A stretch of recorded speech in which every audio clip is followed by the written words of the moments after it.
in Igeres HaKedesh, in Siman Hey, which began on page 212, the Alter Rebbe begins to explain the greatness of the mitzvah of tzedakah by first explaining the pasuk that says, Ki beko Hashem tzurei lamed, Ki be Yudkei, with the Yud and Yud and Hey, God created the world, and the Gemara explains that with the Yud, God created the world to come, and with the Hey, from the Hey of God's name, He created this world. And the Rebbe begins to explain what the letters of speech are all about. What are letters?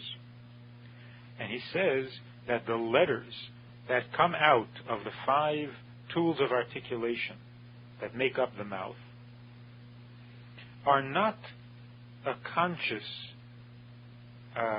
activity where the mind tells the mouth to make certain sounds, and also it is not within the nature, it is not from the nature of these tools of articulation that the letters are derived. Instead, letters come from a place higher than intelligence, higher than seichel. It comes from the will of the nefesh itself. In other words, the nefesh wants to make this sound that's rooted in the nefesh, and that's why the mouth, in obeying the dictates of the nefesh, the mouth will form and shape itself in the way that will produce the sounds that the nefesh wants. So when we want to say a kametz, the lips contract, and when we want to say a patach, the lips expand. But it's not a conscious decision to expand the lips or to contract the lips. It is merely in obedience to the will when the nefesh wants to say the or the ah. So the letters come from a place higher than intelligence, pre-intelligence. They come from the rotzein, the will of the neshama, which is higher than the seichel of the neshama. And that's why a child who understands and has feelings that he wants to express may not be able to articulate that knowledge and those feelings. So if words and the ability to speak was coming from intelligence, the intelligence of the child is complete.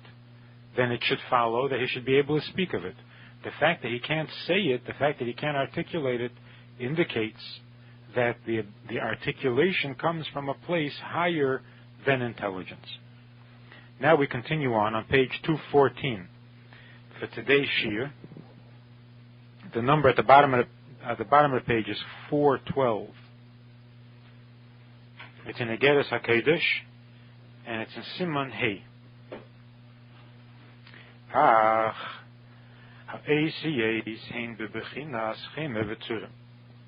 But the letters of speech come in 2 forms, in 2 parts.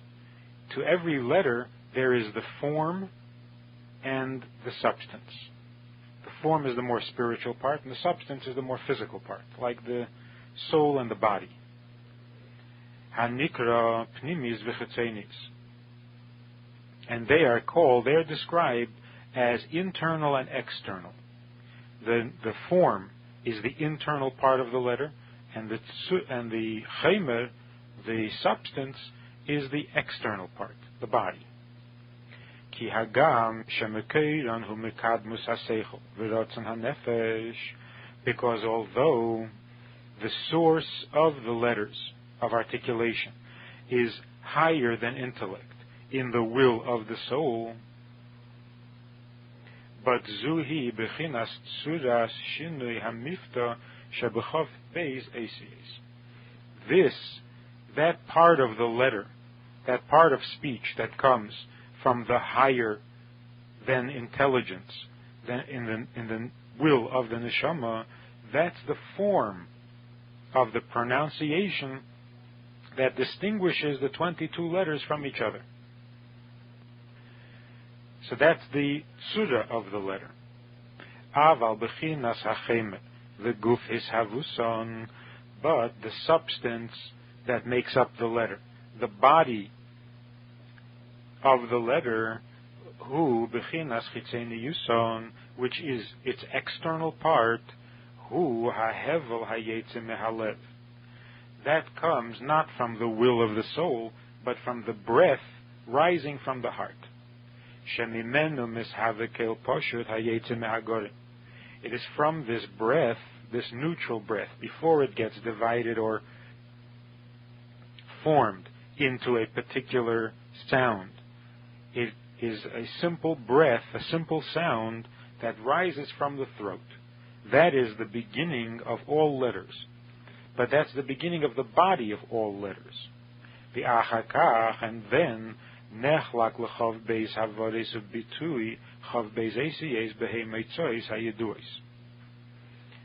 It's only later, a step later, a stage later, where this neutral sound, the simple sound that rises from the throat, gets divided into 22 different forms, 22 different sounds, and these are determined by the 5 tools of articulation. Aleph, Ches, Hey, Ayin comes mehagorim, comes from the throat. Gimel, Yud, Chav, Kof comes from the palate, and so on with all the other letters. So this neutral voice, the neutral sound, the neutral voice, which is the essence of the body of all letters, eventually gets broken down into the 22 different forms. Mifta hahevel, and the pronunciation of the breath itself, hu eis hey also klila. The letter hey, although it's already a letter, yet it is most similar to the original breath.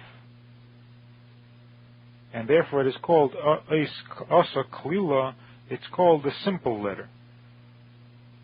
V'hu moke hacheme v'guf ha'esiyes terem hischalkusan l'chav beis. And therefore it represents the beginning of the body, of the substance, of all the letters before they get divided into the 22 variations. The Lochen Amr Rizal, and that's why the sages say, She'elam hazeh nivra behei, that this world, which is basically the external world, and a world of mass, a world of material, therefore this world is created from the letter Hey, because the letter Hey is the source for the material part of speech, for the material, for the body of the letters. Today's Hayem Yem, for the 14th of Menachem Av, the Rebbe writes that we don't say Tachnan at Mincha, because the 15th of Av is a Yom Tov. And then in the body of the text, the Rebbe writes that the 14th of Av, in the year 1941, marked 50 years since my father told me to begin writing and recording all the stories that I heard. When the Tzemach Tzedek began writing on Gemara subjects and Hasidus subjects, the Alter Rebbe said to him, Uknei lecha chaver, which means literally, get yourself a friend. Knei lecha chaver, acquire a friend for yourself. But another way of reading it is v'koneh lecha chaver, that the quill, the koneh, should be for you a friend. That your pen should be your friend. And my father once quoted the Alter Rebbe on the statement of that the quill should be your friend, and he explained that the quill means the heart, the quill of the heart. And that means that whatever one learns, he has to bring it down into the heart and experience it in the heart.